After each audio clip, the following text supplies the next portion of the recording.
बंदी छोड़ सतगुरु रामपाल जी परमेश्वर जी की जय हो। परम पिता परमात्मा सारी सृष्टि के रचनहार कुल मालिक असंख्य ब्रह्मांडों के स्वामी जगत गुरु तीनों लोकों में प्रवेश करके सबका धारण पोषण करने वाले राजाधिराज आत्माधार नाथों के नाथ देवों के देव महादेव सर्वेश्वर महेश्वर मृत्युंजय अजरो अमर आदि अनादि सनातनी प्रभु जगत पिता जगदीश्वर श्री श्री 1008 की उपाधि के वास्तविक अधिकारी अकाल मूरत सौद स्वरूपी राम वासुदेव सर्वगतम ब्रह्म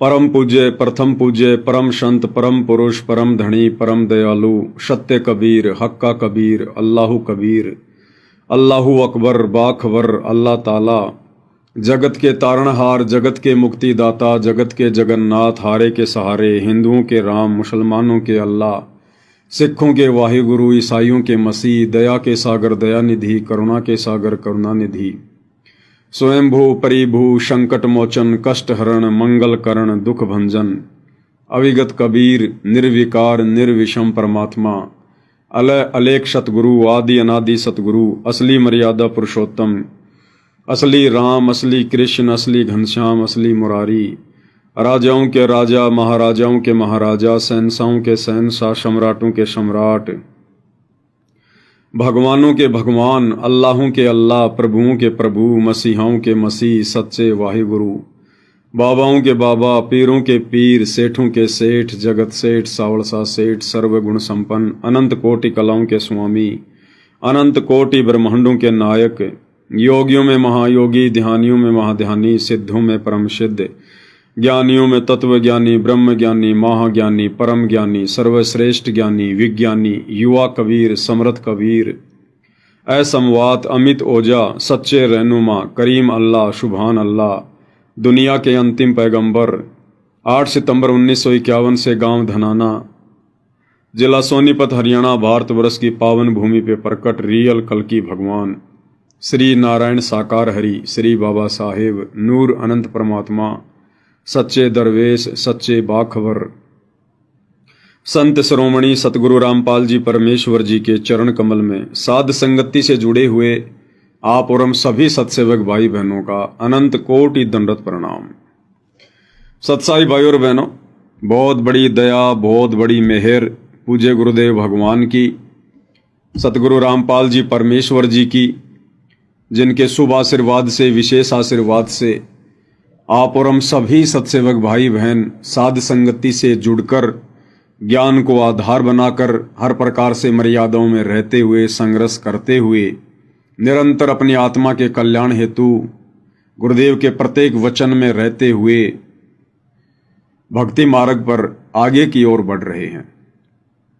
भाई और बहनों, पूज्य गुरुदेव भगवान की विशेष रजा के बिना विशेष आशीर्वाद के बिना इस कलयुग की बिचली पीढ़ी में इस भक्ति मार्ग पर शास्त्र अनुकूल शत भक्ति मार्ग पर जो कि कांटों की सेज है, बड़े बड़े ऋषि मुनि साधु संत महात्मा आचार्य शंकराचार्य इस मार्ग पर नहीं टिक पाए नहीं चल पाए, और इस घोर कलयुग में आप और हम जैसे दो कोटि के जीव निर्बाध रूप से बुलेट ट्रेन की तरह आगे बढ़ रहे हैं। तो ये इस बात का प्रतीक है, इस बात का सूचक है कि परमेश्वर रामपाल जी की आप और हम सभी सत्सेवक भाई बहनों के ऊपर असीम छप्पर फाड़ दया है, और इस रजा को हम सभी ने इसी प्रकार से निरंतर बना के रखना है। भाई और बहनों, परमेश्वर रामपाल जी ने अपने भक्तों को केवल 2 ही कार्य बताए हैं। पहला कार्य है कि मर्यादा में रहकर इस भक्ति को सफल करना, और दूसरा जितना हो सके इस ज्ञान का प्रचार करना, यानी महिमा करना। सतगुरु की महिमा करना सबसे बड़े प्रचार में आता है, सबसे बड़े प्रचार में। और ये दोनों कार्य गुरुदेव भगवान हम सभी सत्सेवकों से पिछले 8 वर्षों से करवा रहे हैं। तो ये भी एक विशेष संकेत है कि गुरुदेव भगवान की हम सभी के ऊपर विशेष रजा है। भाई और बहनों, इन दिनों सोशल मीडिया पर जो अखबार की कटिंग आ रही हैं सतगुरुदेव भगवान के विषय में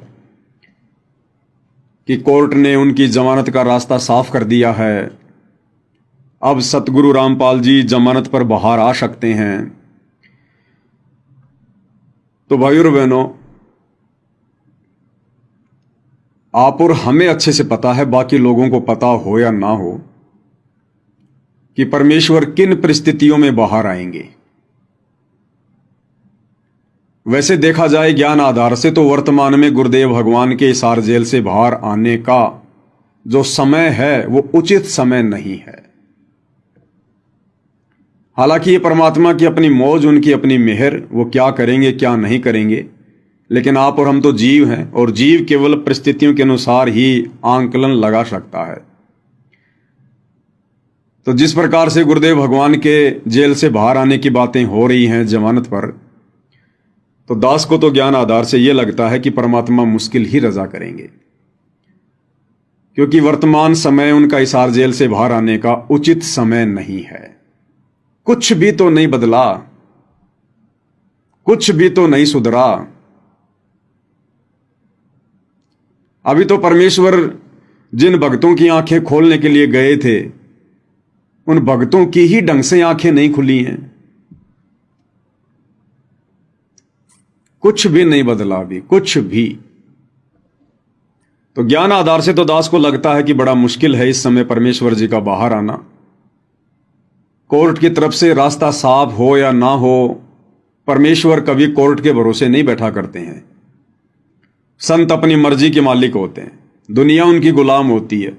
दुनिया में जज भी आ गया, वकील भी आ गया, प्रधानमंत्री भी आ गया, सब आ गए। तो कोर्ट की तरफ से अगर रास्ता साफ भी हो जाता है, और यदि गुरुदेव भगवान ना आना चाहें तो कोर्ट कोई जबरदस्ती बाहर नहीं कर सकता। परमात्मा है, परमात्मा कुछ भी कर सकता है, उनके संकेतों से सब कुछ चलता है। जब तक गुरुदेव भगवान का संकेत नहीं होगा तब तक जज की कलम कुछ नहीं कर सकती, कुछ भी। यहां के वकील, यहां के जज, यहां के जज तो छोड़िएगा, इस पूरी पृथ्वी पर ना जाने 200, 250, 300 जितने भी देश हैं, उनमें हर देश का एक संविधान है, हर देश का एक सुप्रीम कोर्ट है। तो यहां के जज तो बहुत छोटी चीज है। तीनों लोगों का जज धर्मराज, उसकी कलम भी परमेश्वर रामपाल जी के संकेत से चलती है। तो हम सत्सेवक भाई बहन केवल वर्तमान परिस्थितियों के अनुसार आइडिया लगा सकते हैं कि फिलहाल परमेश्वर जी का हिसार जेल से बाहर आने का उचित समय नहीं है।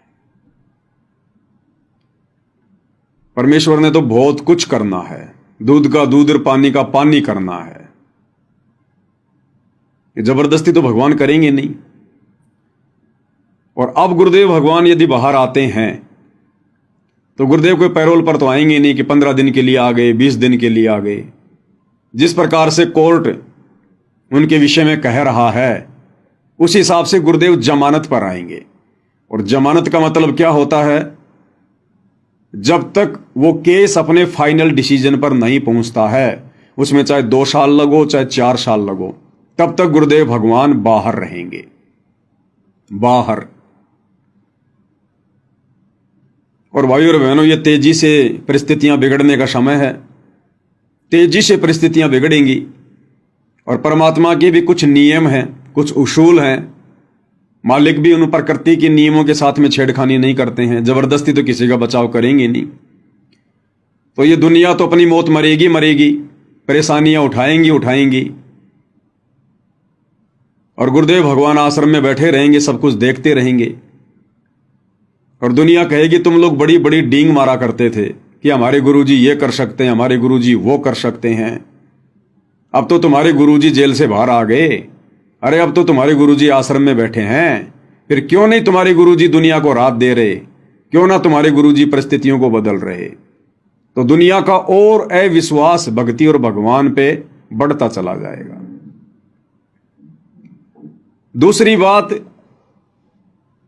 सतलोक आश्रम मैनेजमेंट हरियाणा जिसको सद्बुद्धि देने के लिए, जिसको अपनी गलतियों का एहसास करवाने के लिए, जो गलतियां सतलोक आश्रम वालों ने, गुरुदेव के कलयुगी परिवार ने, उनके बेटा बेटी भाई बंधु रिश्तेदारों ने बरवाला कांड से पहले की हुई हैं, बरवाला कांड के समय की थी और बरवाला कांड के बाद तो लगातार ही कर रहे हैं। परमात्मा उनको एक मौका देना चाहते हैं कि नालायकों, मेरे हिसार जेल से बाहर आने से पहले पहले सुधर जाओ, माफी मांग लो। लेकिन इन लोगों का तो कुछ भी नहीं सुधरा, ये तो उल्टा बिगड़ते चले जा रहे हैं। और परमेश्वर ने जो अपना यथार्थ मार्ग 13वां कबीर पंथ, जो साध संगतियां शुरू करवाई हैं, परमेश्वर ने अपनी विशेष आत्माओं को साध संगति से जोड़ा। और किस प्रकार से भक्ति मार्ग पर गुरु को प्रसन्न किया जाता है, गुरु की पूजा की जाती है, कैसे हमने मर्यादा में रहकर संघर्ष करते हुए गुरु को परमात्मा मानकर, ज्ञान को आधार बनाकर, घर को आश्रम बनाकर भक्ति करनी होती है। अपने हजारों बच्चों से परमेश्वर वो भक्ति क्रिया करवा रहे हैं। अब यदि इन परिस्थितियों में गुरुदेव भगवान आ जाते हैं और यदि उनका आदेश हो जाता है सभी के लिए आश्रम में आने का, तो भाई और बहनों, गुड़ और गोबर एक हो जाएगा। गधे और घोड़े एक ही खूंटे से बन जाएंगे। फिर क्या निष्कर्ष निकला, क्या फायदा निकला? जो परमेश्वर ने लाखों की संगत में से अपने चंद हीरे मोती लाल छांट कर जो साध संगति से जोड़े थे, अगर उनको भी आश्रमों में जाकर वही क्रिया करनी है, घिसी पिटी 12वें पंथ की भक्ति करनी है, आधी अधूरी पतिव्रता पद की भक्ति को छोड़कर सबका जयकारा लगाना, सबको दंडवत करना, सबके जो है प्रकट दिवस मनाना, सबके बोध दिवस मनाना, फिर क्या फर्क रह जाएगा गधे और घोड़ों में? और दूसरी तरफ कोर्ट के नियम अनुसार जो जमानत मिलनी है, तो वो नियम भाई और बहनों आपने पढ़े ही होंगे। उन नियमों में साफ साफ कहा है कोर्ट ने कि संत रामपाल जी कुछ नियम और शर्तों के दायरे में रहकर जमानत प्राप्त कर सकते हैं। वो नियम क्या हैं कि संत रामपाल जी किसी भी प्रकार का धार्मिक या सामाजिक कोई भी कार्यक्रम नहीं कर सकते। संत रामपाल जी भक्तों की भीड़ इकट्ठा नहीं कर सकते। संत रामपाल जी कोई प्रवचन नहीं कर सकते, सत्संग नहीं कर सकते। अब भाई और बहनों, संत आता किस लिए धरती पर? परमात्मा आते किस लिए धरती पर? सत्संग करने के लिए, उपदेश देने के लिए, धर्म यज्ञ करवाने के लिए, भंडारे करवाने के लिए। और उन कार्यों के लिए हाई कोर्ट मना कर रहा है कानून के नियम अनुसार। तो परमेश्वर फिर जेल से बाहर आके क्या करेंगे? फिर जेल से बाहर आके क्या करेंगे परमेश्वर? भक्तों को बुला नहीं सकते, भक्तों को इकट्ठा नहीं कर सकते। अगर भक्तों की भीड़ इकट्ठा कर ली और किसी ने सूचना दे दी तो कोर्ट उनकी जमानत फिर से रद्द कर देगा। धार्मिक भंडारे कर नहीं सकते, सत्संग कर नहीं सकते। तो जब सत्संग भंडारे नहीं करेगा, जब संत भंडारे नहीं करेगा, सत्संग नहीं करेगा, अपने भक्तों को बुलाकर प्रवचन नहीं करेगा, तो फिर संत और क्या करेगा? तो फिर ऐसी जेल और ऐसा आश्रम उनके लिए तो, क्योंकि संतों के लिए तो ना कोई जेल मायने रखती, ना कोई आश्रम मायने रखता। वो तो लाभ हानि सुख दुख में एक समान ही महसूस करते हैं। तो भाई और बहनों, इन वर्तमान सभी परिस्थितियों को मद्देनजर रखते हुए दास को तो यही समझ में आ रहा है कि गुरुदेव का कलियुगी परिवार भले ही अपने आप को शाना समझकर, अपने आप को चतुर समझकर और तमाम मर्यादाओं को दरकिनार करते हुए, राजनेताओं की चापलूसी करते हुए, क्योंकि ये लोग इसीलिए तो ये सारा काम कर रहे थे। मुख्यमंत्री की रैलियों में भक्तों को भेजना, हरियाणा रोडवेज की बसों में भक्तों को भर भर के, जैसा बीजेपी सरकार ने कहा वहां भक्तों को भेजना, ये चापलूसी इसलिए तो की जा रही थी कि हमारे गुरुजी को बीजेपी सरकार जमानत दिलवा दे। तो भाई और बहनों, किसी भी सरकार के रहमो करम पर दास को नहीं लगता कि हमारे भगवान जमानत पर आएंगे। अगर आ गए तो उनके कलियुगी परिवार में एक अहंकार उत्पन्न हो जाएगा, एक बहुत भयंकर जो रोग है, मान बढ़ाई, अहंकार, कि हमने प्रयास किया, हमने कोशिश की, तब कहीं जाकर गुरुजी जेल से बाहर आए हैं। तो परमात्मा की तो कोशिश है अहंकारियों के अहंकार को तोड़ना। और भी बहुत सारे कारण है भाई और बहनों, तो दास को तो लगता नहीं। बाकी देखो, परमात्मा की अपनी मौज है, अपनी मर्जी है। अगर वे आना चाहेंगे तो रोक कौन देगा उनको? फिर हम सब के आइडियाज, हम सब के आंकलन धरे के धरे रह जाते हैं, क्योंकि फिर उनकी मर्जी के आगे किसी की नहीं चलती है। लेकिन दास तो परिस्थितियों के अनुसार बता रहा है। अब भाइयों और बहनों, दूसरा, अगर गुरुदेव के लड़कों के प्रयासों से और बीजेपी सरकार के सहयोग से अगर गुरुदेव भगवान जमानत पर बाहर आते हैं तो रहेंगे कहां, जाएंगे कहां? भाई जो लोग जमानत करवा के ला रहे हैं उन्हीं लोगों के पास जाएंगे। और ये कहां लेके जाएंगे? इन्होंने तो पहले से ही पब्लिसिटी कर रखी है, विश्व का सबसे बड़ा आश्रम धनाना आश्रम, सबसे बड़ा आश्रम धनाना आश्रम। तो गुरुदेव को ये कहां लेकर जाएंगे? धनाना आश्रम में लेके जाएंगे। और जहां गुरुदेव रहेंगे वहां वो प्रवचन नहीं कर सकते, जमानत के नियम अनुसार भक्तों को इकट्ठा नहीं कर सकते। और यदि इकट्ठा किया, भीड़ जमा हुई, तो तुरंत न्यूज जाएगी, तुरंत समाचार जाएगा प्रशासन के पास में। क्योंकि जो प्रशासन के जो मुखबिर होते हैं, उनके जो एजेंट होते हैं, वो हर प्रकार की खबर रखते हैं। तो जमानत कैंसिल। और ये संगत रुकने वाली नहीं है, ये संगत रुकने वाली नहीं है। ये जो भीड़ इकट्ठा कर दी गई है इन आश्रमों में, ये भीड़ अपने कोऑर्डिनेटरों के कहने से नहीं रुकने वाली। अगर इस बात का पता चल गया कि गुरुजी धनाना आश्रम में आ गए, तो ये कोऑर्डिनेटर चाहे कितने पीले पर्चे निकाल देना, फिर कितनी ऑडियो डाल देना, कितना ही धमका लेना, ये अंध भगत हैं, अंध भगत। फिर ये नहीं रुकने वाले जब इनको पता चल जाएगा कि गुरुजी धनाना आश्रम में आ गए।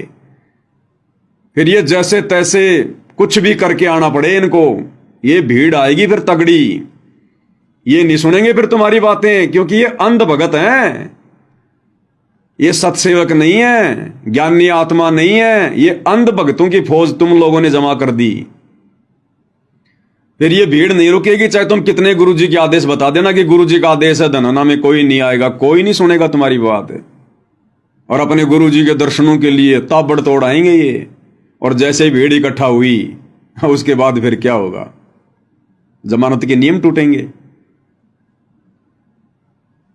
दूसरी बात, अगर भीड़ जमा नहीं होगी, गुरुजी सत्संग नहीं करेंगे, भंडारे नहीं होंगे, तो भगत क्या करेंगे? फिर भगत क्या करेंगे? जिस आश्रम में गुरुजी रहेंगे वहां तो संगत जाएगी नहीं, वहां तो संगत को बुलाया नहीं जाएगा डर के मारे। बाकी आश्रमों में संगत बैठी बैठी क्या करेगी? संगत का दिमाग तो रहेगा धनाना आश्रम में या जहां भी गुरुदेव भगवान रहेंगे वहां पर, और शरीर रूप में बैठे रहेंगे उन दूसरे आश्रमों में। तो भाई और बहनों, पूरा सिस्टम ही खराब हो जाएगा, पूरा सिस्टम। तो दास को तो छोटी बुद्धि से यही लग रहा है कि प्रशासन चाहे कुछ भी छूट दे दे, कुछ भी राहत दे दे, कुछ भी कर दे अपनी तरफ से, जो कानून के नियम है, समय आने पर कानून तो अपना कार्य करता ही है। और बाकी ज्ञान आधार से थोड़ा सा दास को अभी लग नहीं रहा कि परमेश्वर आ सकते हैं। बाकी उनकी मौज, उनकी मर्जी भाई और बहनों। परमात्मा तो ना जाने फिर एक पल में क्या से क्या कर दें।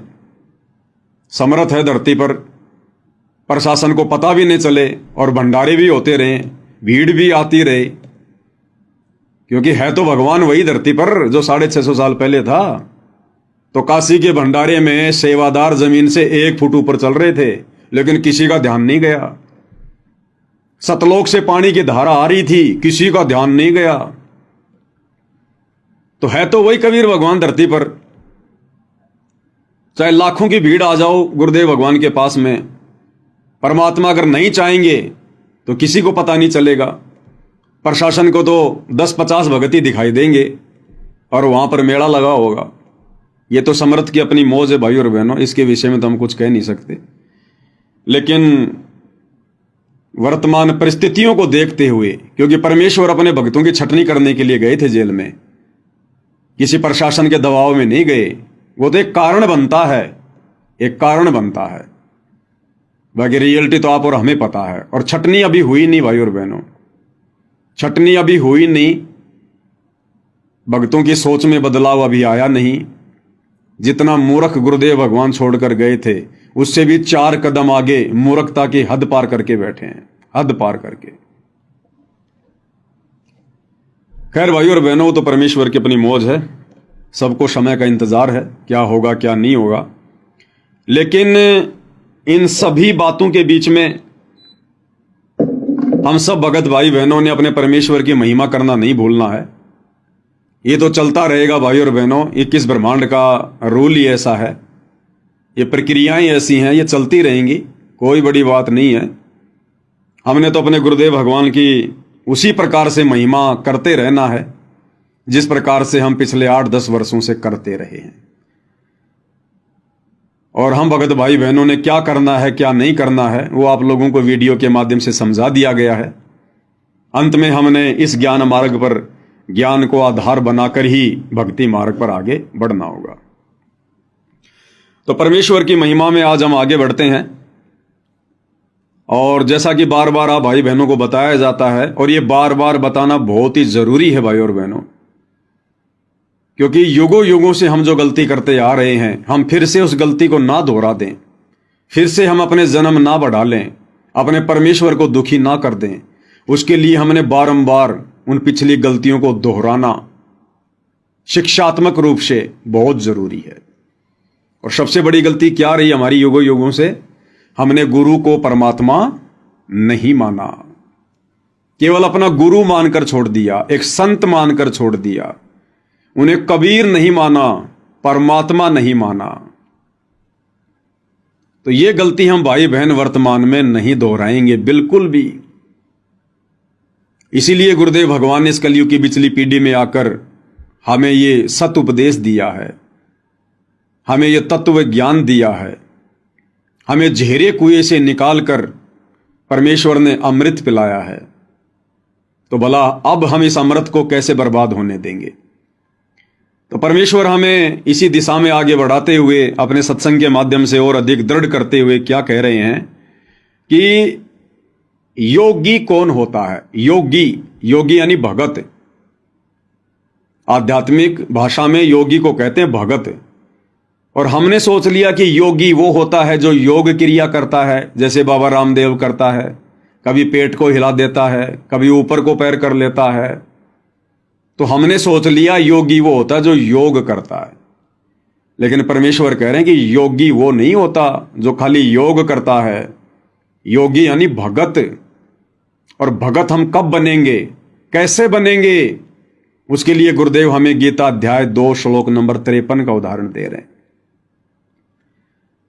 कि जब तक मन में उठने वाली तरह तरह की शंकाओं का मर्दन नहीं हो जाएगा, हमारी हर प्रकार की शंकाओं का समाधान नहीं हो जाएगा, जब तक हम छोटी छोटी बातों को लेकर मन में शक और संदेह पैदा करना नहीं छोड़ देंगे, किसी के भी कहने से विचलित होना नहीं छोड़ देंगे, और जब तक हमारी बुद्धि किसी निष्कर्ष पर जाकर नहीं टिक जाएगी, तब तक तो हम योग को भी प्राप्त नहीं होते, अर्थात हम एक सच्चे भगत भी नहीं कहला सकते। भक्ति तो उसके बाद शुरू होती है। तो परमेश्वर क्या कह रहे हैं, और उसके बाद एक मानचित्र का उदाहरण देकर परमेश्वर हमें समझा रहे हैं कि भक्ति मार्ग के फैसले देखा देखी में नहीं लिए जाते, भेड़ चाल में नहीं लिए जाते, भीड़ को देखकर नहीं लिए जाते। भक्ति मार्ग के फैसले ये प्रमाण देखकर, सबूत देखकर और ज्ञान को आधार बनाकर लिए जाते हैं। तो क्या कह रहे हैं परमेश्वर, ध्यान से सुनिएगा।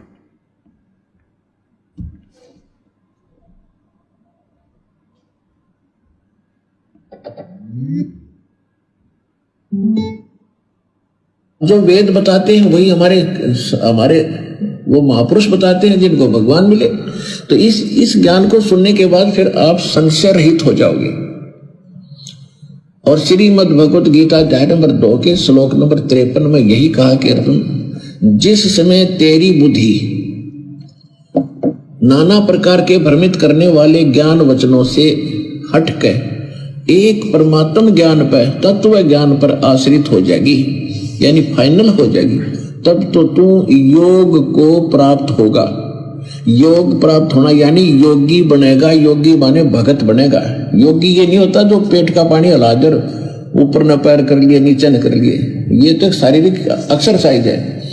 योग का अर्थ है भक्त, परमात्मा से मिलने की प्रयत्न करने वाला, नहीं परमात्मा से योग करने वाला, मेल करने के लिए जो प्रयत्नशील है उसको योगी कहते हैं, भक्त कहते हैं। तब तक तू भगत बनेगा। और भगत भी तभी बनोगे जब आप कभी निसंशय होकर लग जाओगे। फिर तो कोई आ जाओ आपके सामने, आप ज्ञान में उससे विचलित नहीं हो सकते, वो चाहे मानो चाहे ना मानो वो बात। अभी तक भाई और बहनों, संगत में यदि असल में कोई योगी बना है, कोई योग को प्राप्त हुआ है, यदि परमात्मा से मेल करने की दिशा में कोई आगे बढ़ रहा है, केवल सत्सेवक भाई बहन है जो किसी भी बात को लेकर भ्रमित नहीं होते, संशय वाली स्थिति में नहीं होते। हमारा जो मत है हमेशा वो क्लियर रहता है, साफ सुथरा रहता है कि हमने क्या करना है, कैसे करना है। और बाकी हमारे जो अन्य भाई बहन हैं जो सतलोक आश्रमों से जुड़े हुए हैं, वो अभी योग को प्राप्त नहीं हुए। अभी उन्हें कोई भी विचलित कर सकता है, कोई भी उन्हें डगमग कर सकता है। एक सेकंड में उनको राजनेताओं की रैलियों में बैठा दिया जाता है, एक सेकंड में उनको धर्म भंडारों में बैठा दिया जाता है, एक सेकंड में उनको आरक्षणों में बैठा दिया जाता है, एक सेकंड में गुंडों की सीबीआई जांच के समर्थन में खड़ा कर दिया जाता है। बस उनको एक पीला पर्चा दिखा दो, व्हाट्सएप के ग्रुपों में डाल दो, उसके बाद वो नहीं देखते कि गुरुजी का आदेश है या नहीं है, गुरुजी के ज्ञान आधार से उचित है या नहीं है, वो कुछ नहीं देखते। वो बेचारे संशय वाली स्थिति में जी रहे हैं, भ्रमित हैं, डामाडोल हैं भक्ति मार्ग पर। गीता अध्याय 2 श्लोक नंबर 53 के अनुसार अभी उनकी भक्ति शुरू नहीं हुई है। तो परमेश्वर ने योगी भी साध संगति से जोड़कर अपनी सत्सेवक आत्माओं को ही बनाया है। अब आगे गुरुदेव भगवान मानचित्र का उदाहरण देकर क्या समझा रहे हैं कि हमने किस प्रकार से भक्ति मार्ग के फैसले लेने चाहिए। इन आश्रमों से जुड़े हुए भाई बहनों को विचार करना चाहिए ये आगे का सत्संग सुनकर। गुरुदेव इसमें कह रहे हैं कि मान लो आप कहीं जा रहे हो, रास्ते रास्ते रास्ते रास्ते, या जैसे हम लोग भक्ति मार्ग पर चल रहे हैं और रास्ते में आपकी किसी से बातचीत हो जाए और आप उसको कहो कि भाई मैं तो जयपुर से दिल्ली जा रहा हूं, वो आपसे पूछे भाई कहां जा रहे हो, और आपको भाई मैं तो दिल्ली जा रहा हूं, और जा रहे हो आप जी बंबई की तरफ उल्टा, और वो व्यक्ति आपसे कहे कि भाई आपकी तो दिशा गलत है, भले पुरुष तू तो उल्टा जा रहा है उल्टा, और जितना उल्टा जाएगा उतना ही तू दुखी होगा, परेशान होगा, तेरा मार्ग उतना ही लंबा हो जाएगा, तो उल्टी दिशा में जा रहा है, दिल्ली तो उधर है उत्तर दिशा की तरफ, तू तो दक्षिण की तरफ जा रहा है बंबई की तरफ। तो गुरुदेव भगवान ने बताया यदि वो होश में होगा, यदि वो समझदार होगा, तो तुरंत विचार करेगा कि इस व्यक्ति ने ऐसा कहा तो क्यों कहा, कोई तो कारण होगा, इसका मेरे से कोई स्वार्थ नहीं है, मेरी और इसकी कोई रिश्तेदारी नहीं है। और ये व्यक्ति यदि कह रहा है कि भाई तेरी दिशा गलत है, तो गुरुदेव कह रहे कि समझदार भगत ने, समझदार व्यक्ति ने चिंतन करना चाहिए, उससे पूछना चाहिए कि भाई आपने ऐसा क्यों कहा, मैं तो बहुत सोच समझ के चला हूं अपने घर से, तफ्तीश करके चला हूं मैं आपकी बात क्यों मानूं कि मैं गलत दिशा में जा रहा हूं। अब यदि वो व्यक्ति उसको मानचित्र दिखाकर समझाए कि भाई देख तू यहां खड़ा है, हाँ भाई यहां खड़ा हूं मैं, और देख जाना है तुझे दिल्ली, और दिल्ली तो भाई इस तरफ देखो उत्तर दिशा में है, और तू कहां जा रहा है, तू जा रहा है दक्षिण में बंबई की तरफ, देखिए मानचित्र तेरे सामने। उसके बाद यदि वो व्यक्ति होश में होगा, भांग नहीं पी रखी होगी काल की, तो वो व्यक्ति चिंतन मनन करेगा कि भाई वास्तव में अब भी कोई संशय रह गया, अगले ने मानचित्र खोल के दिखा दिया, प्रमाण दे दिया कि मैं कहां खड़ा हुआ हूं और मुझे जाना किधर था और मैं जा किधर रहा हूं। उसने फिर उस व्यक्ति का धन्यवाद करना चाहिए कि आपने मेरा समय बचा दिया।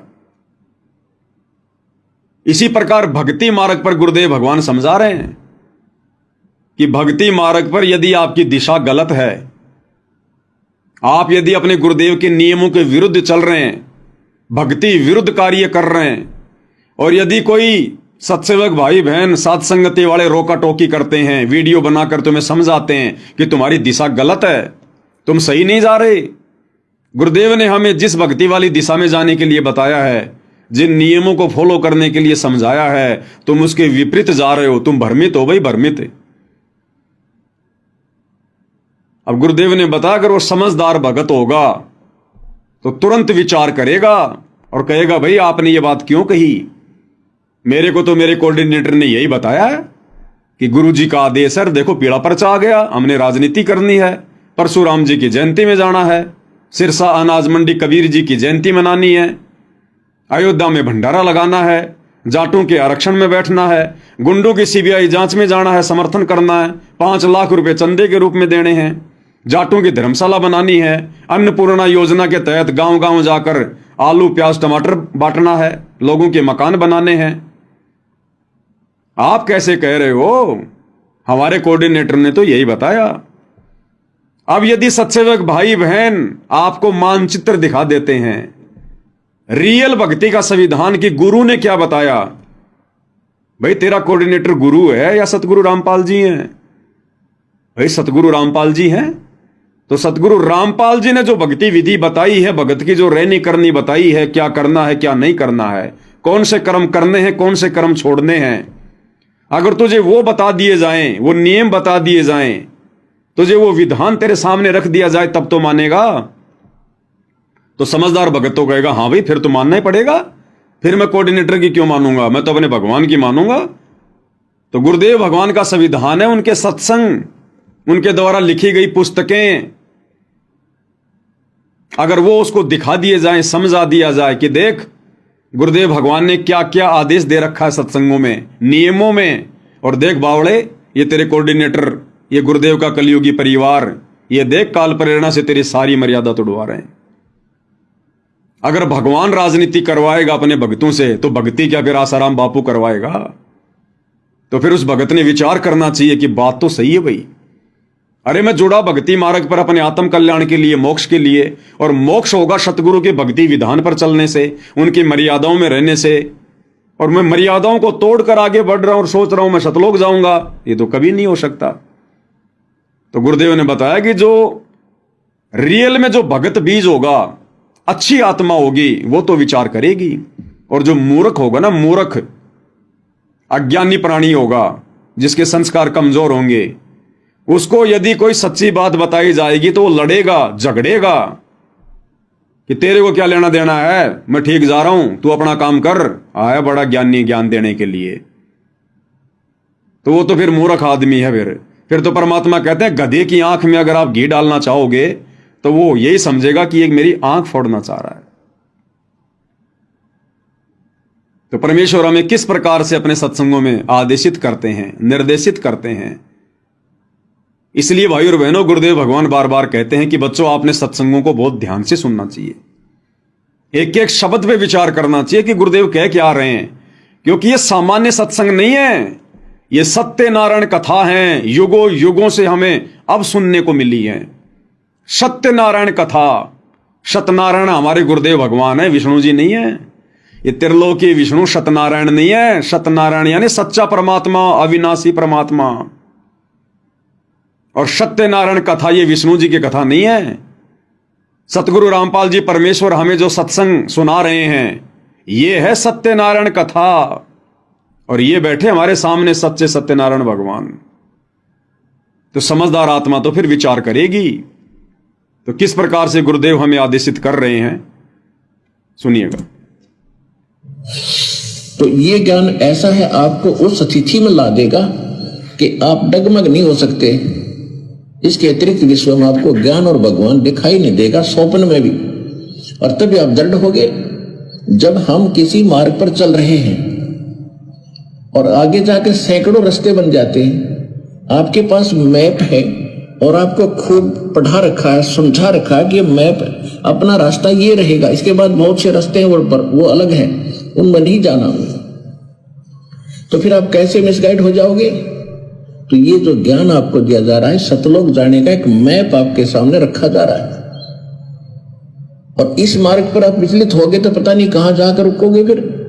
अब तक हमारे साथ ऐसा ही बनता रहा, हम भक्ति मार्ग पर चले, रास्ते में किसी ने विचलित कर दिए, हम दिशा बदल गए और हजारों कोस दूर चले गए यथास्थान से, और फिर हम यही के यही रह गए।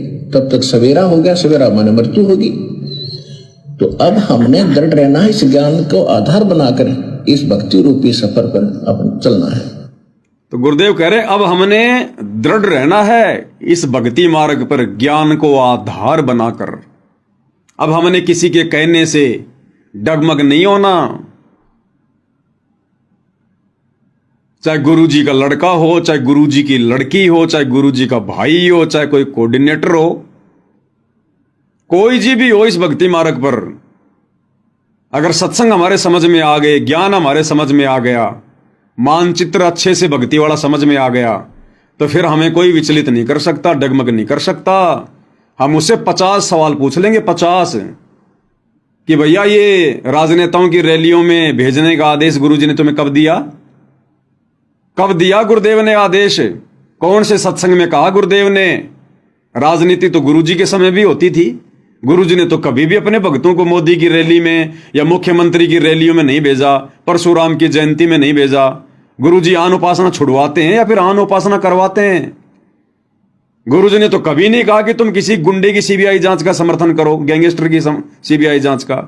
गुरुजी ने तो कभी नहीं कहा कि तुम जगत वालों को जो मतलब चंदा दो। तो तुम लोग क्या करवा रहे हो हमारे से, और नाम तुम गुरुजी का ले रहे हो? तो गुरुजी ने कब कहा, कब आदेश दिया, कौन से सत्संग में दिया? जरा वो सत्संग तो दिखाओ, उस पुस्तक में तो लिखा हुआ दिखाओ। तो भाई हम तुम्हारी बात क्यों माने? हम तो गुरु की बात मानेंगे तब हमारा मोक्ष होगा। लेकिन इतना बुद्धि विवेक तो भाई और बहनों वर्तमान में इस काल ने संगत में छोड़ा ही नहीं। इतने सवाल जवाब करने की हिम्मत काल ने छोड़ी नहीं। भक्तों के घुटनों का पानी निकल चुका है। देखा देखी भेड़ चाल, तो बताओ फिर कैसे सफलता प्राप्त करेंगे?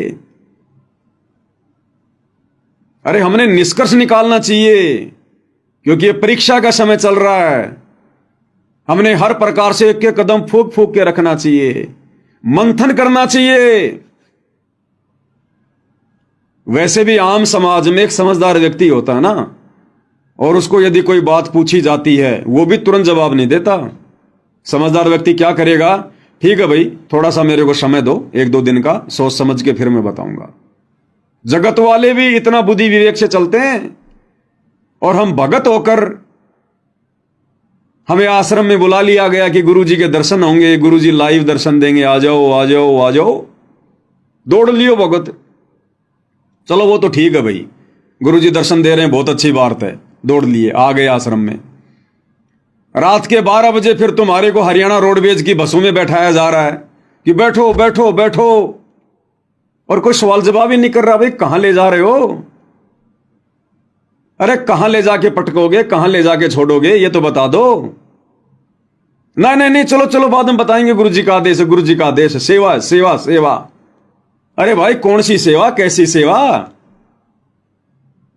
आश्रम के बाहर कौन सी सेवा आ गई? जब तक वो क्लियर नहीं करते तब तक आप लोगों ने बैठना नहीं चाहिए था उन बसों में। लेकिन भेड़ चाल है भाई और बहनों।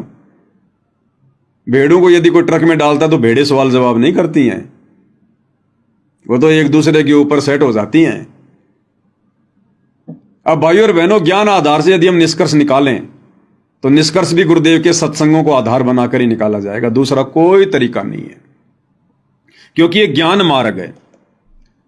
अब गुरुदेव भगवान हमें क्या बता रहे हैं, निष्कर्ष कैसे निकलता है, सत्संगों को कैसे आधार बनाया जाता है।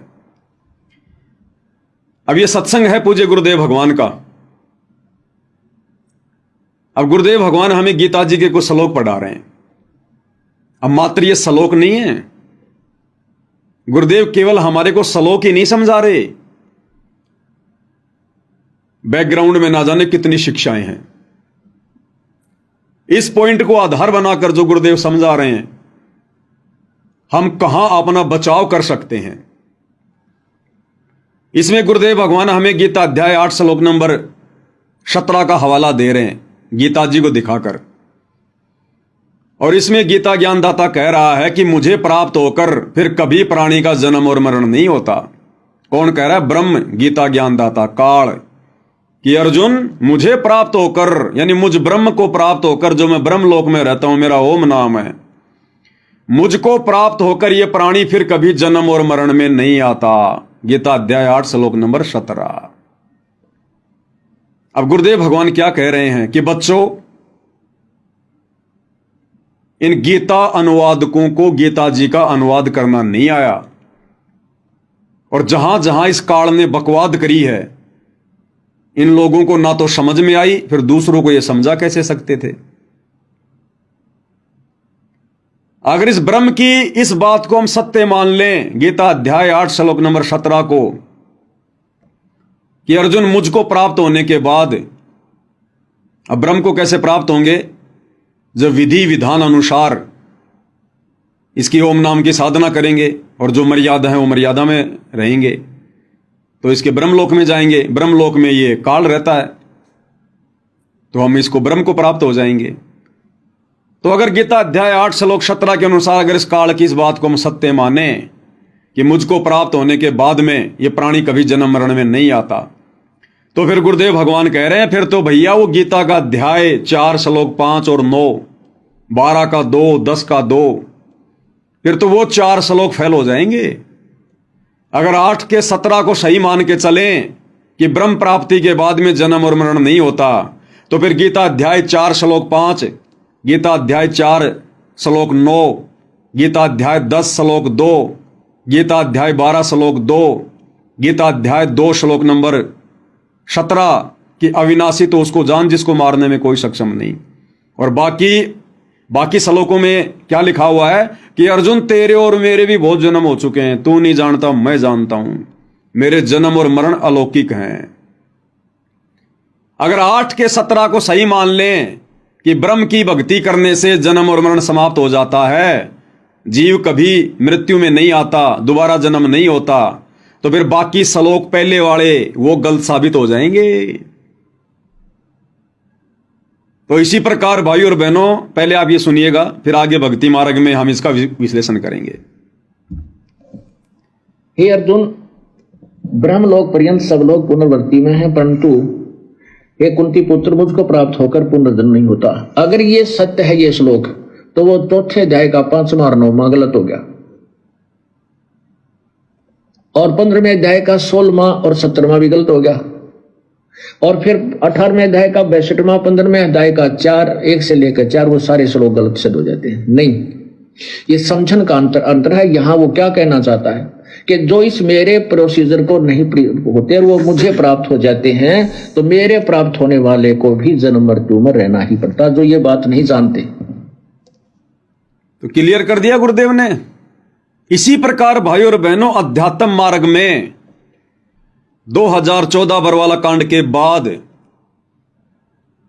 गुरुदेव भगवान के कलयुगी परिवार ने, इन कोऑर्डिनेटरों ने भगत समाज से जो जो मर्यादा विरुद्ध ये कर्म करवाए हैं, और आदेश किसका बताया? गुरुदेव का, भगवान का, परमात्मा का, कि गुरु जी का आदेश है। हमने 2019 में कांग्रेस सरकार को फुल समर्थन करना है, कांग्रेस सरकार को जिताना है, बीजेपी को हराना है।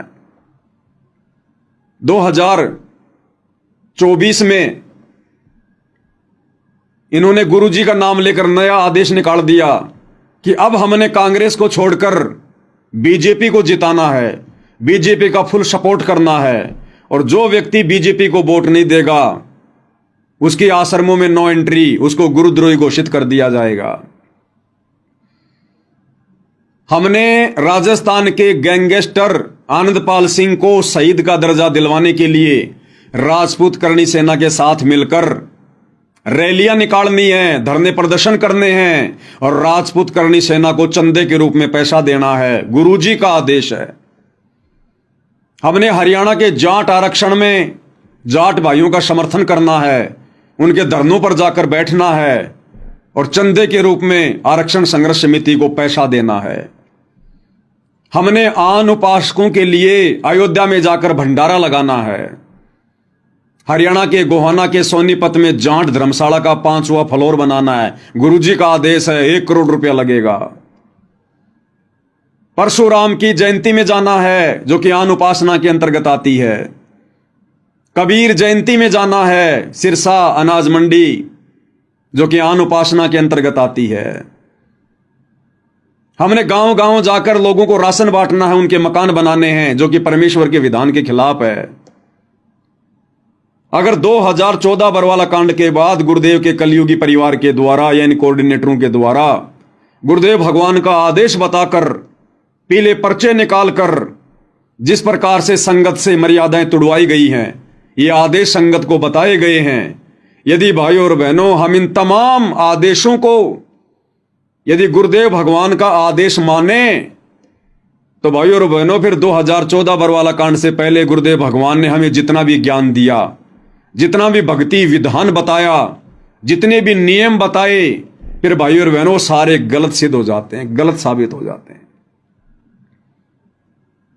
अगर गुरुदेव के परिवार के द्वारा बताए गए भक्ति विरुद्ध बातों को गुरुजी का आदेश माना जाए, तो 2014 बरवाला कांड से पहले गुरुदेव ने दिन रात एक कर दिए हमें भक्ति विधान समझाने के लिए, सत्संग करने के लिए।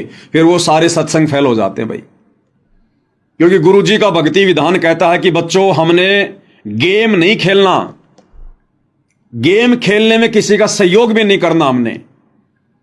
और गुरुदेव के परिवार ने धनाना गांव में बैडमिंटन का स्टेडियम बना दिया। तो किसका विधान सही, किसका विधान गलत? फिर तो गुरुदेव भगवान दोगले हो गए। 2014 से पहले तो वो क्या बताया करते थे, और इन लोगों के अनुसार फिर 2014 के बाद जेल में जाकर वो क्या आदेश दे रहे हैं। हरियाणा के जाट आरक्षण में भक्तों को जाकर बैठा दिया कि गुरुजी का आदेश, जबकि 2014 बरवाला कांड से पहले गुरुजी ने क्या बताया, एक बार गुरुदेव के मुख कमल से सुन लेते हैं। गुरुदेव भगवान कहते हैं, दुनिया से ती दोस्ती पड़े भजन में भंग, एकाएकी राम से या साधु के संग। कबीरा दुनिया से ती दोस्ती ओए भजन में भंगे, एकाएकी राम से कै साधु के संगे। बिना सत्संगी के पास बैठने में भी आपको पाप लगेगा, आपका भजन भंग हो सकता है। तो इसलिए बताया, या तो अपने सत्संगी द्वारा जा बैठे या फिर अपना नाम पर लगा रहे। अगर आप किसी दूसरे के पास बैठोगे हुक्का पाड़ पे, तो जानते ने कहा लो पी लो न मेरे यार, तो उन्होंने कहेगा ना मन तो छोड़ दिया। क्यों, क्या हो गया भाई, नाम ले लिया, ओ तुरे सोचू खा कर बिल्ली ने कहा आज करन चाली, यानी 36 ताने मारेगा। और फिर नो कहेगा भाई काल न तो रोटी भी छुटवाओगे तेरी, यू जा रहा है सत्संग देखा। तो आपके मन में विक्षेप हो सकता है, 1 दिन में, 2 दिन में, 3 दिन में, तो जरूर अपना रंग वो चढ़ा कर मानेगा। तो इस करके उड़ा बैठे नहीं उस दौरे, अपना सत्साहिब कर उठ कर चलता बना। कोई प्रेमी दौरा बैठे, प्रेमी नहीं है तो अपनी कैसेट ला ले, कैसेट भी नहीं है तो अपना नाम सुमन लाग जा, खेत में चला जा, घूमे जा, भजन करें जा, अपना डोला पा हंडे जा, वैसे बैठ कर कर ले जा, डेके में धूप में कोठड़े का गए अपनी चारपाई ना कर। तो कहते हैं कबीरा रसरी पाँव में केसो वै सुख चैन, यो श्वास नंगारा कूच का तेरा बाज रहा दिन रहने। तो अगर बरवाला कांड के बाद में सतलोक आश्रम मैनेजमेंट हरियाणा के द्वारा गुरुजी का यह आदेश बताकर हमें हरियाणा के जाट आरक्षण में जाकर बैठने का, उनका समर्थन करने का, उनको चंदा देने का आदेश यदि हिसार जेल से था गुरुदेव का, तो भाई और बहनों फिर ये सत्संग फेल हो जाते हैं गुरुदेव भगवान के, फिर परमात्मा का सत्संग रूपी विधान फेल हो जाता है। 2014 बरवाला कांड के बाद इन लोगों ने गुरुदेव भगवान का आदेश बताकर कभी कांग्रेस का समर्थन करवा दिया, कभी बीजेपी का समर्थन करवा दिया। और गुरुदेव भगवान ने 2014 बरवाला कांड से पहले अपने प्रवचनों में राजनीति के विषय में क्या बताया कि भगत के लिए राजनीति कितनी खतरनाक है। एक बार गुरुदेव के मुख कमल से सुन लीजिएगा। इस दास के सामने भी आके एक आधा बोला जो ज्ञान को नहीं परिचित है, वो कहता जी मैं सरपंच का इलेक्शन लड़ दूं, सारा गांव को है तू उठ ले। अरे भले आदमी, इंद्र की पदवी छोड़ के टिंडे ले लिए, ये पीपी इधर बैठेगा सरपंच की, उसमें के काट लेगा तू, अपना पीछा छुटा यहां तक क्यों करेगा, मिनिस्टर बनेगा तू। कहने का भाव ये, अगर भक्ति करनी है तो ये बकवास त्यागनी होगी। अगर भक्ति करनी है तो ये राजनीति वाली बकवास त्यागनी पड़ेगी। ना राजनीति करनी, ना राजनीति में किसी का सहयोग करना। अगर गुरुदेव ने हमें शराब पीने से मना किया तो हम किसी को शराब पिलाने में सहयोग भी नहीं कर सकते। अगर गुरुदेव ने हमें मांस खाने से मना किया तो किसी को मांस खिलाने में, अरलाने में, बनाने में सहयोग भी नहीं कर सकते।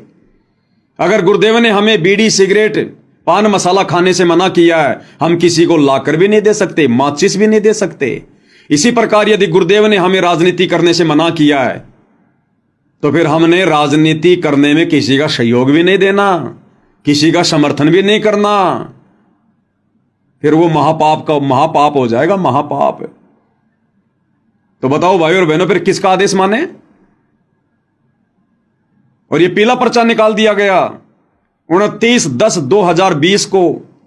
सभी भगतात्माओं से प्रार्थना है कि सतगुरुदेव जी का आदेश आया कि बीजेपी को वोट देना है। अगर बीजेपी को वोट नहीं डाले तो उनकी कोई माफी नहीं होगी, उनका नाम शुद्ध नहीं होगा।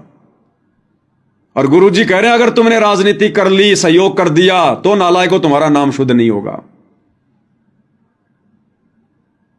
तो भाई और बहनों, यह समाधान हमने गुरुदेव के सत्संगों में निकालना पड़ेगा। तो जिस प्रकार से इन ज्ञानहीन लोगों ने गीता जी को ना समझकर उसका उल्टा अनुवाद करके भगत समाज को उलझा दिया है, उसी प्रकार से इन कोऑर्डिनेटरों ने सतगुरु रामपाल जी परिवार के, सतगुरु रामपाल जी परमेश्वर जी के कलयुगी परिवार वालों ने इस ज्ञान का अज्ञान करके, अपना मनमाना आचरण लागू करके इन्होंने भगत समाज को उलझा दिया है। काल प्रेरणा से धीरे धीरे ज्ञान का ज्ञान करने में लगे हुए हैं। इसलिए परमेश्वर ने हमें यह तत्व ज्ञान युक्त सत्संग दिए कि बच्चों, ये सत्संग तुम्हारे लिए टॉर्च का काम करेंगे, टॉर्च का काम। इस ज्ञान की रोशनी में तुमने स्वयं निर्णय करना है, नीर खीर का निवेरा करना है कि हमने गुरुदेव के द्वारा दिखाए गए मार्ग पर चलना है या काल प्रेरणा से गुरुदेव के कलयुगी परिवार के द्वारा हमें जो कुमार्ग दिखाया जा रहा है, हमने उसके ऊपर चलना है। तो इस प्रकार से भाई और बहनों, हमने सत्संगों का निष्कर्ष निकालना पड़ता है। अब यह संगत भाई और बहनों भ्रमित हुई कैसे? कारण एक ही है, ज्ञान को अच्छे से ना समझना। सत्संग को सुन के उसके ऊपर चिंतन मनन ना करना, यह सबसे बड़ी कमजोरी रही हमारी। तो गुरुदेव भगवान हमें क्या समझा रहे हैं एक सत्संग के माध्यम से? ठीक उसी प्रकार वर्तमान में यह लाखों की संगत भ्रमित हो चुकी है। जिस प्रकार से श्री ब्रह्मा जी की उस क्रिया को देखकर उसके वंशज भ्रमित हो गए, ब्राह्मण भ्रमित हो गए, और फिर उन ब्राह्मणों को देखकर बाकी समाज भ्रमित हो गया। उसी प्रकार आज वर्तमान में गुरुदेव के कलयुगी परिवार को देखकर कोऑर्डिनेटर भ्रमित हो गए, और फिर इन कोऑर्डिनेटरों को देखकर बाकी संगत भ्रमित हो गई। अब गुरुदेव भगवान हमें क्या समझा रहे हैं इस सत्संग में? इस सत्संग में गुरुदेव भगवान हमें कह रहे हैं कि जब ब्रह्मा जी उत्पन्न हुआ कमल के फूल पर, उसके बाद समुद्र मंथन में ब्रह्मा जी को 4 वेद दिए गए। ब्रह्मा जी ने 4 वेदों को पढ़ा, और 4 वेदों को पढ़कर ब्रह्मा जी ने एक ओम मंत्र सेलेक्ट कर लिया। बिल्कुल सही था, क्योंकि वेदों के अनुसार ओम मंत्र ही सत्य है। वेदों में केवल काल तक की साधना का वर्णन है, ओम नाम ही है। अब इस ब्रह्मा जी ने ओम नाम तो ले लिया वेदों से, और उसके बाद इसको आकाशवाणी हुई काल की कि तप करो, तप करो, तपो तपो कर वाक्य सुनाया, लोक रचो बल मेरी माया। अब यहां ब्रह्मा जी फेल हो गया। यहां ब्रह्मा जी कंफ्यूज हो गया और ब्रह्मा जी ने उस आकाशवाणी को परमात्मा की आकाशवाणी समझकर तप भी करना शुरू कर दिया, जबकि परमात्मा का विधान तो वेदों में है। तो ब्रह्मा जी ने वेदों के अनुसार तो ओम नाम की साधना शुरू कर दी और उस आकाशवाणी को परमात्मा की आकाशवाणी मानकर, जो काल की आकाशवाणी थी, वेदों के विरुद्ध उसने तप करना शुरू कर दिया, क्योंकि तप करना वेदों में कहीं नहीं लिखा हुआ। अब ब्रह्मा जी की इस क्रिया को देखकर उसके वंशजों ने, मनु आदि ने यही प्रक्रिया करनी शुरू कर दी और उन ब्राह्मणों को देखकर फिर आम समाज के लोगों ने शुरू कर दी। अब यही हालत वर्तमान में परमेश्वर रामपाल जी की सतलोक आश्रमों से जुड़ी हुई संगत की हो गई। हम सभी भगत भाई बहनों ने शास्त्र अनुकूल शत भक्ति परमेश्वर रामपाल जी के सत्संगों से करनी शुरू कर दी। जिस प्रकार वेदों से ब्रह्मा जी ने ओम नाम लेकर शत भक्ति करना शुरू किया, तो शत भक्ति शास्त्र अनुकूल साधना तो हम भगत भाई बहनों ने गुरुदेव के सत्संग सुन सुन के उनसे उपदेश लेकर करनी शुरू कर दी। बिल्कुल ओके। अब गुरुदेव भगवान के जेल जाने के बाद में हिसार जेल से जो ऑडियो बताई गई, जो वीडियो बताए गए, जो लेटर निकाले गए या कोऑर्डिनेटरों के द्वारा जो पीले पर्चे निकाले गए, उस आकाशवाणी ने भगत समाज को भ्रमित कर दिया। जिस प्रकार ब्रह्मा जी को काल ने आकाशवाणी करके वेदों के विरुद्ध साधना शुरू करवा दी। एक तरफ तो ब्रह्मा जी वेदों के अनुसार सत्साधना कर रहा है और दूसरी तरफ उस आकाशवाणी के अनुसार मनमाना आचरण कर रहा है। तो इसी प्रकार बरवाला कांड के बाद में भगत समाज कंफ्यूज हो गया ब्रह्मा जी की तरह। एक तरफ तो सतगुरु रामपाल जी के द्वारा बताई गई सत्य साधना कर रहा है और दूसरी तरफ बरवाला कांड के बाद इन कोऑर्डिनेटरों के बहकाव में आकर, गुरुदेव के कलयुगी बेटा बेटी भाई बंधु रिश्तेदारों के बहकाव में आकर राजनीति भी शुरू कर दी, गुंडों की सीबीआई जांच शुरू कर दी, आन उपासना शुरू कर दी, मनमाना आचरण शुरू कर दिया, देखा देखी शुरू कर दी। ये इन्होंने मनमाना आचरण शुरू कर दिया। तो आज इस बेचारी नादान संगत की स्थिति ब्रह्मा जी की जैसी होगी, ब्रह्मा जी की जैसी। एक तरफ तो वेदों के अनुसार सत्साधना, एक तरफ तो गुरुदेव के सत्संगों के अनुसार सत्साधना, दूसरी तरफ काल की आकाशवाणी को परमात्मा की आकाशवाणी मान के मनमाना आचरण तप करना।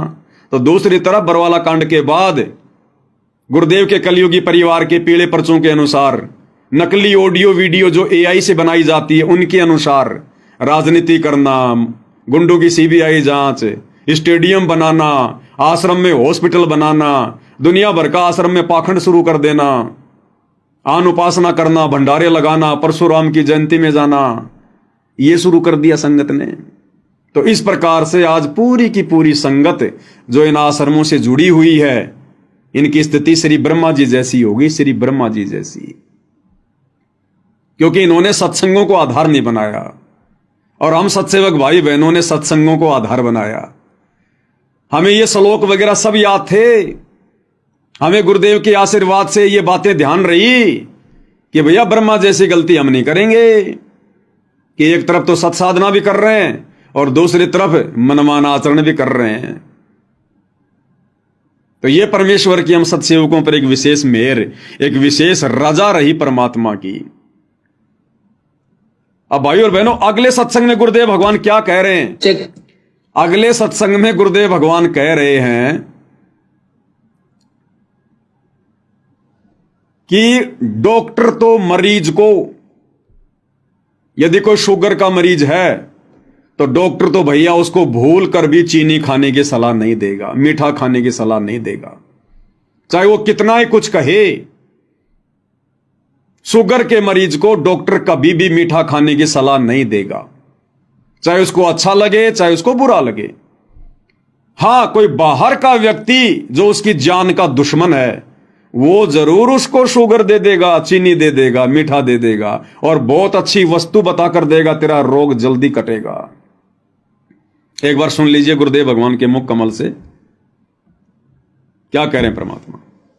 कोई रोगी है, शुगर का मरीज, और वो मांगता है कि मुझे कुछ चीनी खाने दो, चीनी दे दो डॉक्टर जी, वो डॉक्टर नहीं जो उसको शुगर चीनी दे देगा, मांगता रहेगा। हाँ, उसको मारना ही है तो ठीक है, ले भाई चीनी खा ले। हाँ, डॉक्टर नहीं देगा, बाहर जाकर किसी से मांगोगे वो दे देगा आपको आदेश, भाई मांग रहा है दे दे, वो आपकी जान का शत्रु बन जाएगा। तो भाइयों और बहनों, गुरुदेव भगवान अध्यात्म के डॉक्टर हैं। आप और हम जन्म मरण के रोगी हैं। आप और हमें शुगर का रोग है, जन्म और मरण का। अब गुरुदेव भगवान तो भाइयों और बहनों हमें वो कर्म बताएंगे नहीं जिन कर्मों से हमारी मर्यादा बिगड़े। हम शुगर के पेशेंट हैं, गुरुजी डॉक्टर हैं। गुरुजी हमें सलाह नहीं देंगे कि तुम राजनीति करो, किसी भी कीमत पर नहीं सलाह देंगे कि तुम गुंडों के सीबीआई जांच का समर्थन करो। संतों का और गुंडों का क्या मेल? तुम हरियाणा के जाट आरक्षण में जाकर बैठो, अपना समय और समय से बर्बाद करो। गुरुजी आदेश नहीं देंगे। शुगर के मरीज को चीनी खाने की सलाह डॉक्टर नहीं देगा। तो ये जितने भी मर्यादा विरुद्ध जो कर्म 2014 बरवाला कांड के बाद संगत से करवाए गए हैं, ये उन लोगों के द्वारा करवाए गए हैं जो भगत समाज की जान का शत्रु है, दुश्मन है। कौन? काल।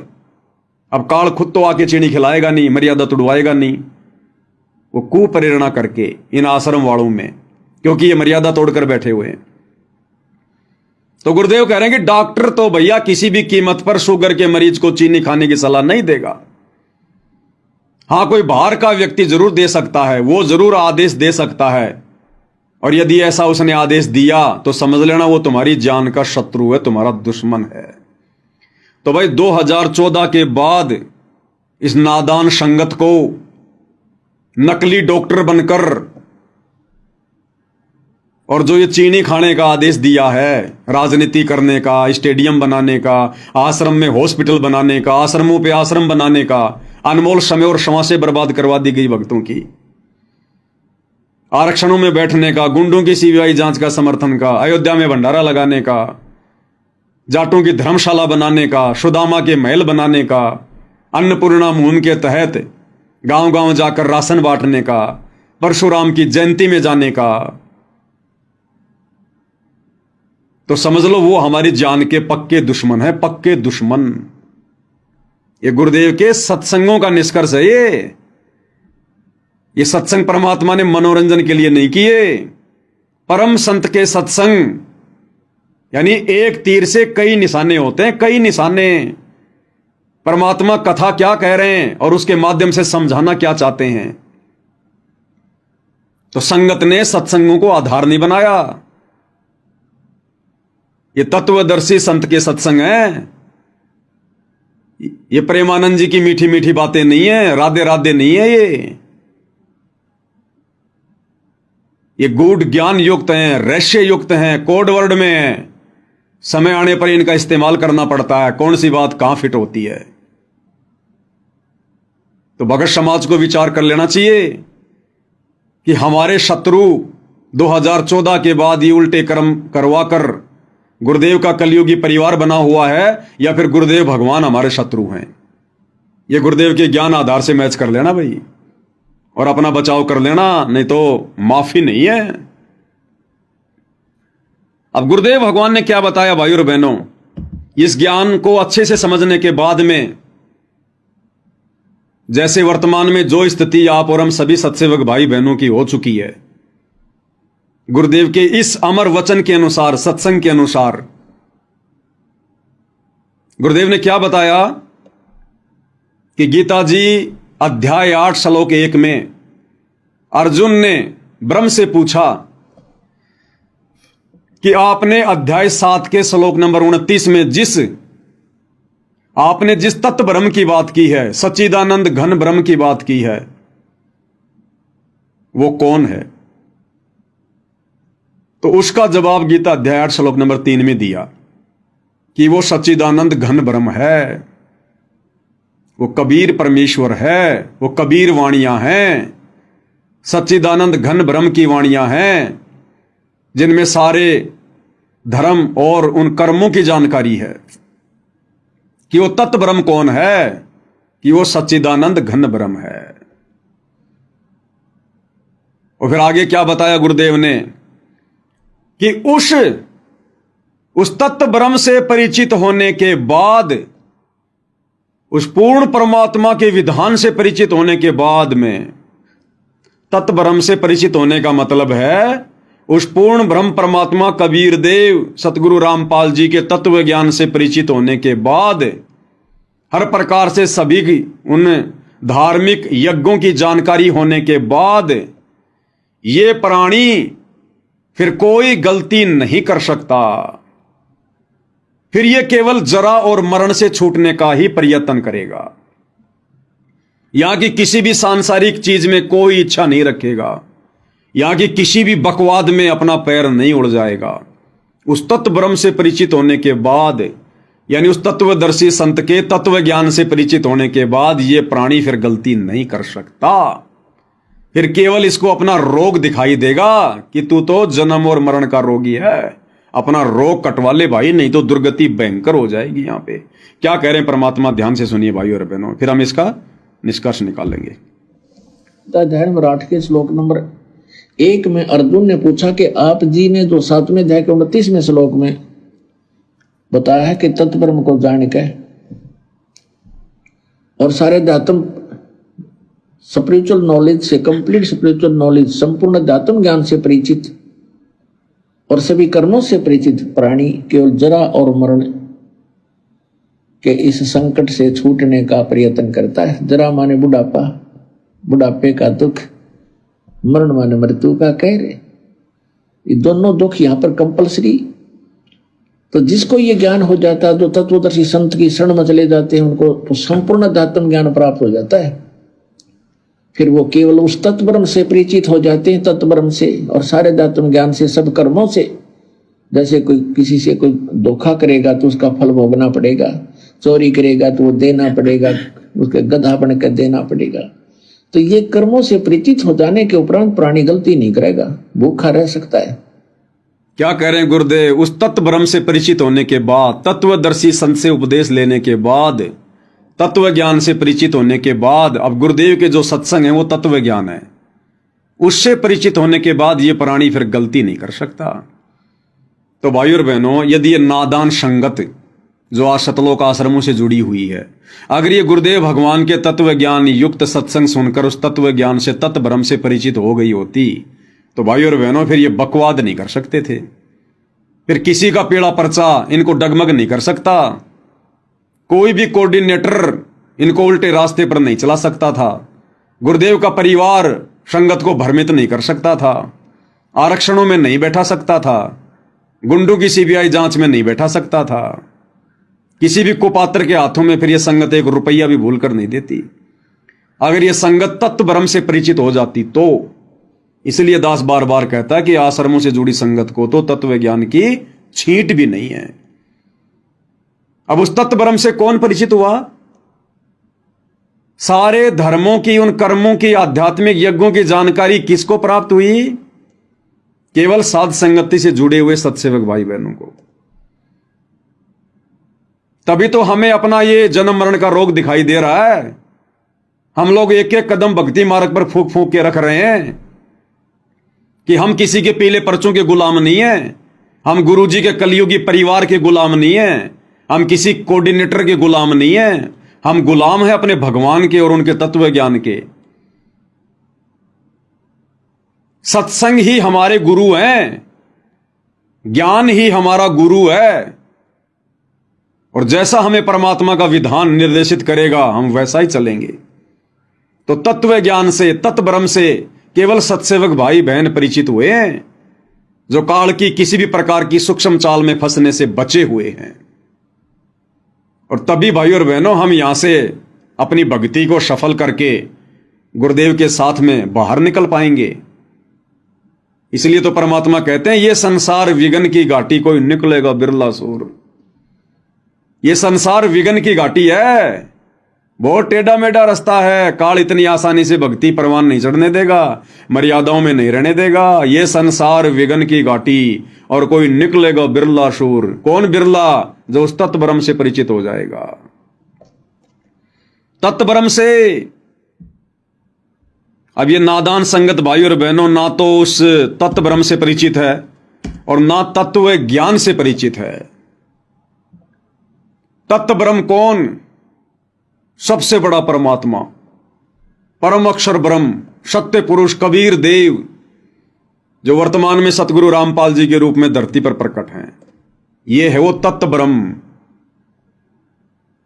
सार ब्रह्म, सार शब्द, भक्ति का सार, भक्ति का मूल, भक्ति का निष्कर्ष।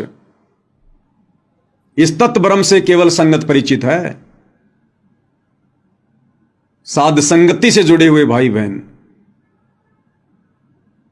और इसी कारण से हम भाई बहनों ने अपने गुरुदेव भगवान के अलावा किसी अन्य को परमात्मा मानने से बिल्कुल इनकार कर दिया। हमारे हृदय में, हमारे दिलो दिमाग में, हमारे घर में, हमारे घट में हमारे पूज्य गुरुदेव भगवान के अलावा दूसरा कोई तत्व ब्रह्म नहीं है। हमारे खुद के भाई बहन हमारे को भ्रमित करना चाहते हैं, हमें डगमग करना चाहते हैं काल प्रेरणा से। काल खूब कोशिश करवा रहा है।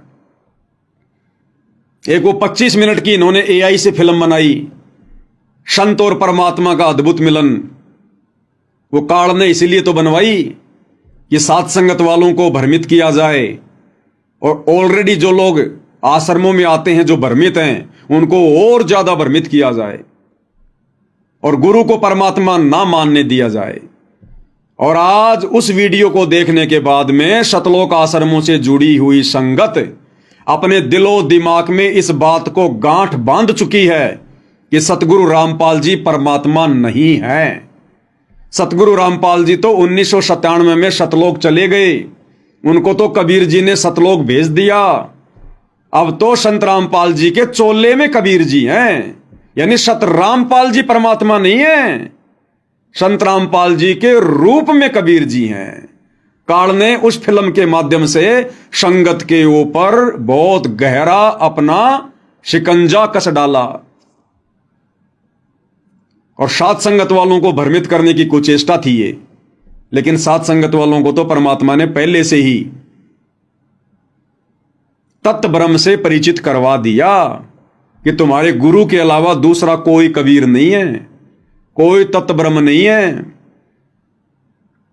और आज इसी दिशा में भाई और बहनों, आप सभी सत्सेवक भाई बहनों के विश्वास को और अधिक दृढ़ बनाने के लिए आज ऐसा एक और ठोस प्रमाण गुरुदेव के सत्संग से, जो आज से पहले किसी भी भगत भाई बहन ने नहीं सुना होगा, नहीं देखा होगा, सत्संग जरूर सुना होगा लेकिन हमारे दिमाग में वो बात नहीं आई होगी जो गुरुदेव बोल गए। हम लोग बार बार क्या कहते हैं भाई और बहनों कि परमेश्वर अपनी जुबान का पक्का है। कल आपको वीडियो में भी दिखाया था जिसमें गुरुदेव कह रहे थे कि परमात्मा जुबान का पक्का है, उसका विधान कभी डगमग नहीं होता, उसके नियम, उसकी मर्यादा अटल हैं। साध वचन पलटे नहीं, पलट जाए ब्रह्मांड। और 650 साल पहले उसी जुबान के पक्के परमात्मा कबीर जी ने धर्मदास जी के माध्यम से कबीर सागर लिखवाया। और क्या वाणी लिखवाई कि 12वें पंथ हम ही चल आवें, सब पंथों को मिटाकर एक पंथ चलावें। तो 12वें पंथ में उस जुबान के पक्के कबीर परमात्मा ने खुद ही आना था, खुद ही 12वें पंथ में। और 12वें पंथ में आने के लिए उस कबीर परमात्मा ने वैसी ही लीला की जैसी लीला परमात्मा हर एक युग में करते हैं। 8 सितंबर 1951 को वो कबीर भगवान शिशु रूप में भारत देश की पवित्र भूमि पर प्रकट हुए, गांव धनाना में। हम सबकी चरम दृष्टि को धोखा देते हुए, काल की दृष्टि को धोखा देते हुए, क्योंकि इससे बड़ा कोई ठगवाड़ा नहीं है। नानक जी कहते हैं, ए ठगवाड़ा ठगी देश, धानक रूप राख करतार। वेदों में इस परमात्मा को तस्करा कहा गया है, तस्करा। आंखों में धूल झोंककर अपना कार्य सिद्ध करने वाला। तो 8 सितंबर 1951 को यह परमात्मा धरती पर सह शरीर प्रकट हुए, क्योंकि स्वयंभू परमात्मा है। ना सतगुरु जननी जने जाके माना बाप, पिंड ब्रह्मण से रहित है ना वहां तीनों ताप। सतगुरु कभी किसी मां से जन्म नहीं लेता। हाड़ चाम लहू ना मेरे कोई जाने सतनाम उपासी, तारण तरण अभय पददाता मैं हूं कबीर अविनाशी। अगर हम अपने गुरुदेव को सतगुरु कह रहे हैं तो हमने सतगुरु की परिभाषा से भी परिचित होना चाहिए कि ना सतगुरु जननी जने और जाके माना बाप। यदि आप सतगुरु रामपाल जी को सतगुरु कह रहे हैं तो फिर आपने उनको मां के गर्भ से जन्म लिया हुआ कैसे मान लिया?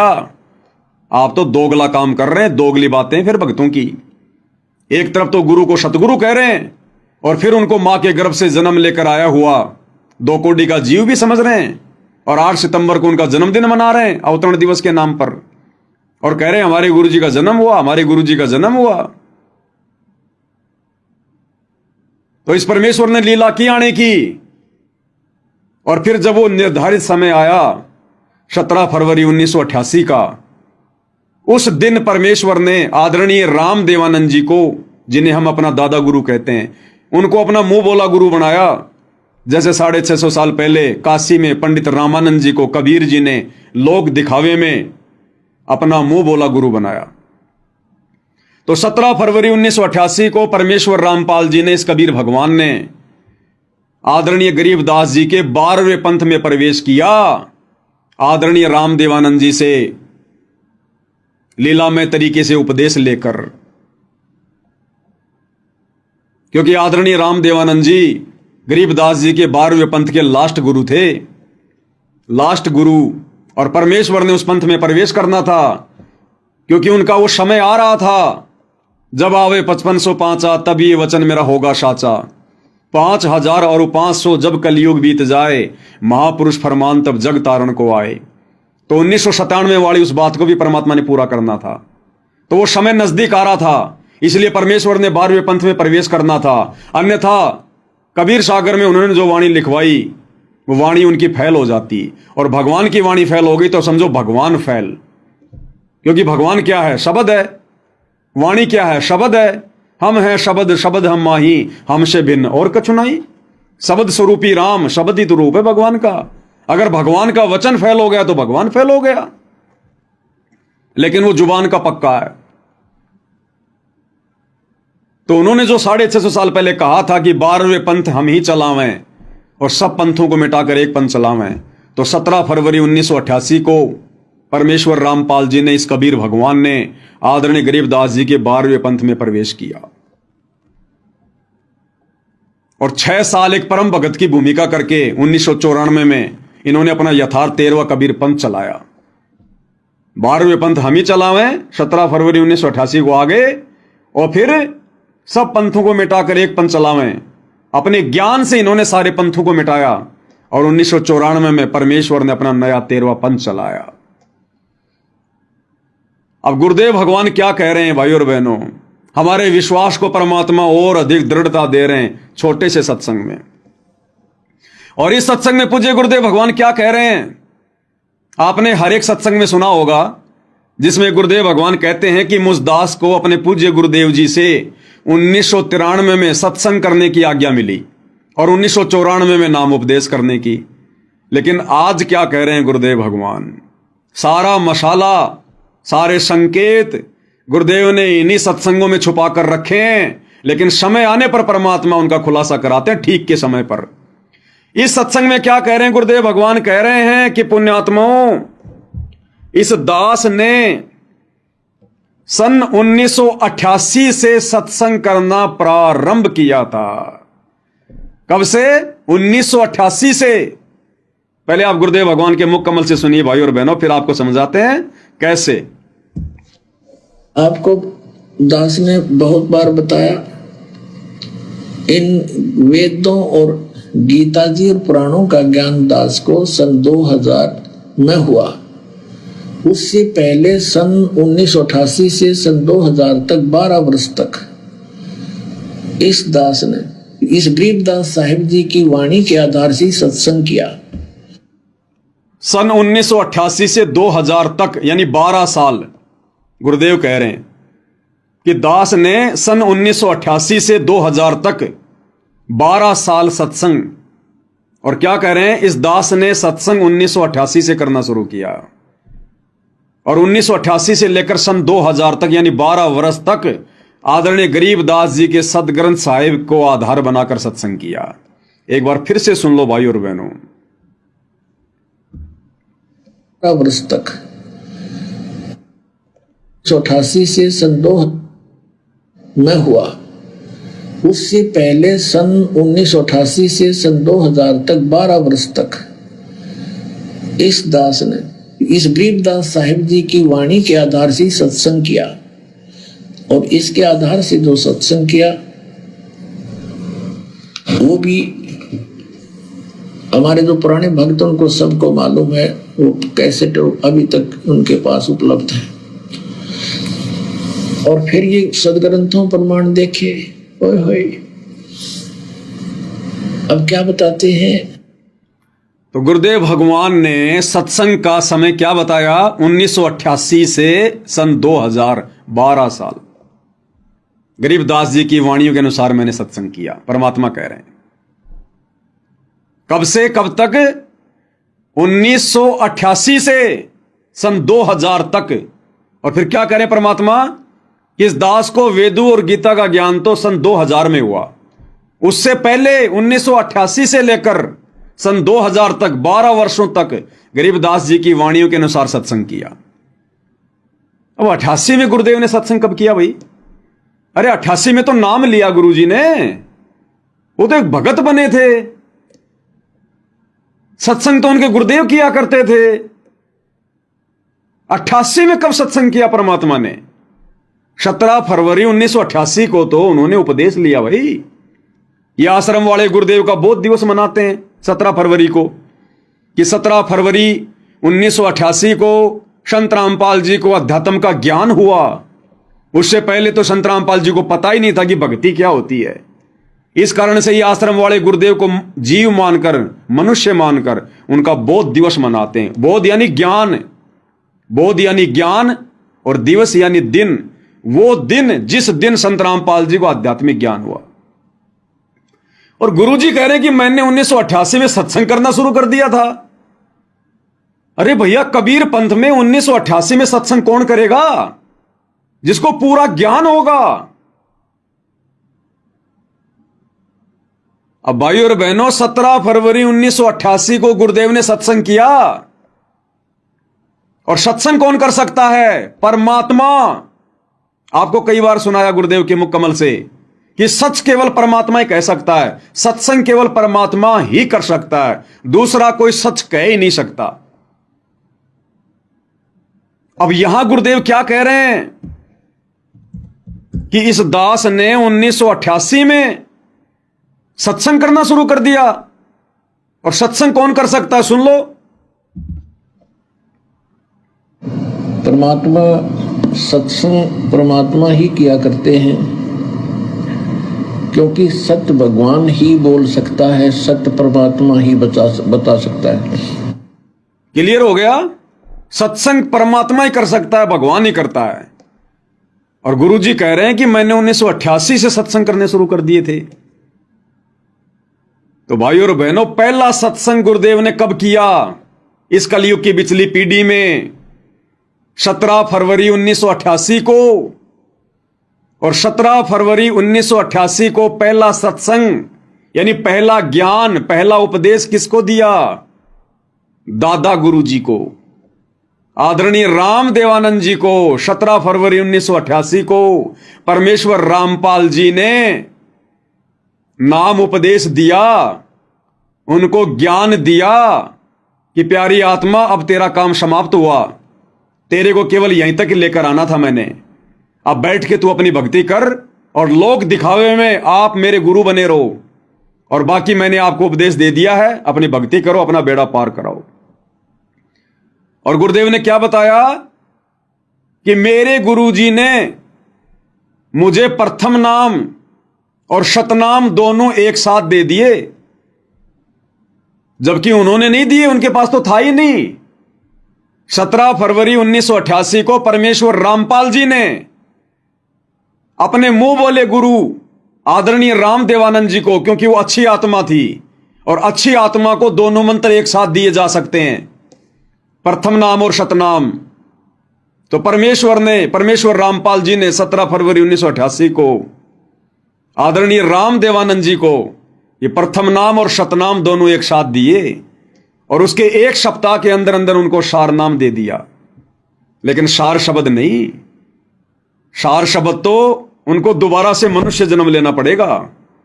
गुरु का गुरु बन के कभी कोई पार नहीं हो सकता। यहां से गुरु की भूमिका निभा के कोई पार नहीं हो सकता। 650 साल पहले पंडित रामानंद जी ने कबीर जी के गुरु की भूमिका निभाई, पार हो गया, दोबारा से जन्म लेना पड़ा। तो 1988 में पहला सत्संग गुरुदेव भगवान ने 17 फरवरी के दिन, जिस दिन को ये नादान सतलोक आश्रम वाले गुरु को मानुष मानकर और बौद्ध दिवस के रूप में मनाते हैं, हम सत्सेवक भाई बहन नहीं मनाते, कभी नहीं मनाया। हम तो इनको भी मना करते हैं उल्टा कि क्यों मूर्खता कर रहे हो, कल को पछताना पड़ेगा। अरे जगत गुरु वो होता है जो पूरे संसार को ज्ञान दे, और जगत गुरु का कभी बौद्ध दिवस नहीं मनाया जाता। दूसरे से ज्ञान लेकर कभी कोई जगत गुरु नहीं बनता। तो भाई और बहनों, जो गुरुदेव भगवान कह रहे हैं ना कि इस दास ने 1988 से 2000 तक सत्संग किए, तो 1988 में सत्संग, और सत्संग कौन कर सकता है? भगवान। इसलिए अब वो वाणी सत्य साबित होती है कि 12वें पंथ हम ही चलावें। ये कबीर परमेश्वर स्वयं है, ये जुबान का पक्का है। ये कलयुग की बिचली पीढ़ी है भाई और बहनों। परमात्मा आप और हमें एडी से चोटी तक फुल कर देंगे। गुरु को मानुष मानने की गुंजाइश रत्ती भर भी नहीं रहेगी, रत्ती भर भी, जो आत्मा मोक्ष की अधिकारी होंगी। इसलिए परमेश्वर ने 7 संगतियां शुरू करवाई, क्योंकि अपने द्वारा किए गए सत्संगों का निष्कर्ष गुरु नहीं निकालेगा। गुरु ने वेदों का निष्कर्ष निकाल दिया, गीता जी का निकाल दिया, पुराणों का निकाल दिया, दूसरे संतों के सत्संगों का निष्कर्ष निकाल दिया, लेकिन अपने सत्संगों का निष्कर्ष कभी गुरु निकाल के नहीं देगा। उसके लिए गुरु ने 7 संगतियां शुरू करवाई है, और हम जैसे 2 कोटि के जीवों को परमात्मा ने सद्बुद्धि बख्शी है। तो धरती पर स्वयं कबीर भगवान है, परमेश्वर है, और ये परमेश्वर किसी की जमानत के भरोसे नहीं है, किसी कोर्ट की यश के भरोसे नहीं है, किसी जज के भरोसे नहीं है। ये अपनी मर्जी का मालिक है। ये 1 सेकंड में यहां, 1 सेकंड में सतलोक। तुम्हारे जज को तो पता भी नहीं चलता दिन में कितनी बार सतगुरु रामपाल जी हिसार जेल से सतलोक जाते हैं और कितनी बार वापस आकर बैठ जाते हैं। ये अबंध परमात्मा है। गरीब ऐसा सतगुरु हम मिल्या, बेपरवाह अबंध, परम हंस पूर्ण पुरुष, रोम रोम रविचंद। अरे यहां की अदालतें छोड़ दो, यहां के जज तो छोड़ दो। गुरुदेव भगवान कहते हैं, बच्चों ये दास धर्मराज के दरबार में, वो धर्मराज जो एक ब्रह्मांड का सुप्रीम जज, जो ब्रह्मा विष्णु महेश का भी मुकदमा अपने हाथ में लेके चलता है, उस धर्मराज के दरबार में हमारे वकील बनकर, हमारे एडवोकेट बनकर, लीगल एडवोकेट बनकर, और ये सतगुरु रामपाल जी परमेश्वर हमें वहां से बाइज्जत बरी करवाएंगे। फिर इनको भला यहां कौन सा जज बांध के रख सकता है? कौन सी जेल बांध के रख सकती है? अपनी मर्जी के मालिक हैं। अपनी मर्जी से गए, अपनी मर्जी से जज की वो कलम चलवाई, और जिस दिन बाहर आना होगा अपनी मर्जी से जज की कलम चलवाएंगे। तो ये परमेश्वर तो हम सबका लीगल एडवाइजर है। नहीं पता तो सुन लो भाई। न किसी का कर्ज ले रखा हो, और वो कहेगा भाई तुझे जब छोड़ूंगा तो मेरा कर्ज दे देगा, तो हम इसका कर्ज दे देंगे, छोड़ेगा, छोड़ना पड़ेगा इसको। तो स्वयं भी अपना वायदा करता है। तो इसके सत्र की जो भक्ति है, हम त्रिकुटी पर जाकर परमात्मा आपके साथ होगा इस दास के रूप में। क्या कह रहे हैं कि परमात्मा आपके साथ होगा त्रिकुटी पर, धर्मराज के दरबार में, इस दास के रूप में, यानी गुरुदेव कह रहे मेरे रूप में। तो आज क्या गारंटी है कि गुरुदेव के रूप में परमात्मा नहीं होंगे? अरे त्रिकुटी पर क्या पता चलेगा कि गुरुजी के रूप में परमात्मा है? जब वहां पता नहीं चलेगा हमें, तो वर्तमान में भी क्या पता भाई? परमात्मा ही हमारे गुरुजी के रूप में। फिर हम ये बात क्यों नहीं स्वीकार कर रहे भाई? त्रिकुटी पर कौन सा हमारी आंखों के सामने गुरुजी में कबीर जी घुसेंगे? तो वर्तमान में फिर हम ये विश्वास क्यों नहीं कर रहे कि वर्तमान में भी तो हमारे गुरु जी के रूप में कबीर भगवान है।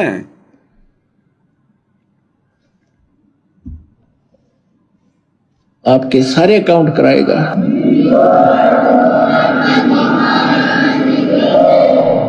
और वहां पर आपके एडवोकेट का काम करेगा परमात्मा इस दास के रूप में।